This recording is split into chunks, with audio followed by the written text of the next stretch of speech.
Normal ke niam biya kamal ka nor online TV channel ka jan gwas me ban roach ka queen enten kon tin chore which ka nasir wa lok wa jitup ka queen en kon dial te shuch ngai kon dial kon shuch re which and winami ka nasir chicken lokomo chicken relaka ban kula roach ka queen kaniten kon tin chwa bon and chure which canasser ka kish kon ko ba luakan charelaka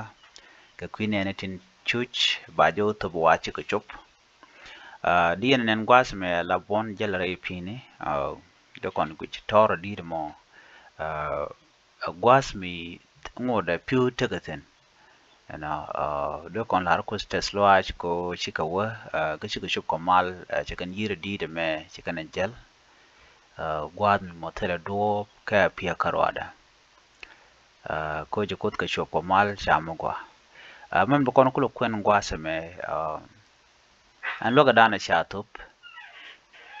chatop gwa netin kon tin chori alaka la nas women initiative for peace unity and development netin kon tin but ke sister Elizabeth nyamal dop gatkek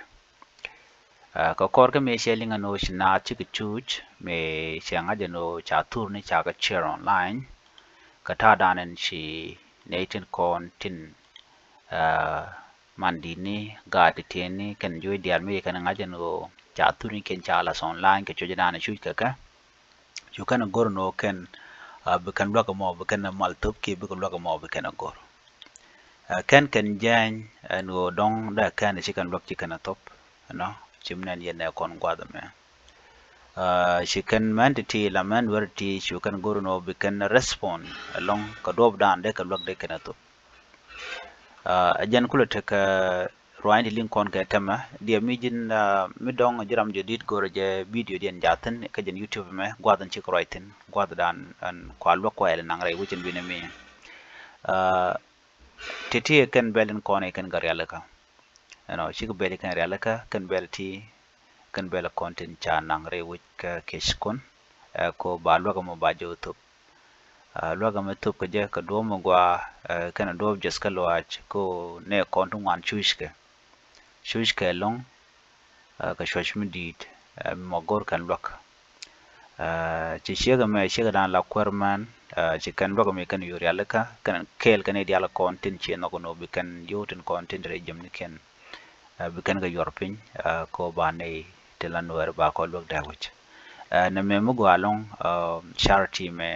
ka kwi ko ne kon chushke ano kon bene kon bi ka lok ne tel ne ko kien do be share al ka mo gwa se me ne ko spos ka ne kon la men tin share al ka ko bi ko lok to ko chikan yorti kan ka goro ke chikan bela ti chikan ka kok na me agenda nan chala da kan nyodani yo shi ne kon tin ju tong mi shi ko shop điều gen go kan mucin dan cha tup la muj bel điều ke gen go dong ba nang re yer ko bu ko shon wini mi ke gwal dan bu ko shop jada ko jana jen la dan go de nyo ye ke lan ban nyo je ko mu de dien chu je poro je no subscribe ko je nyo ka nasin ko kien bye bye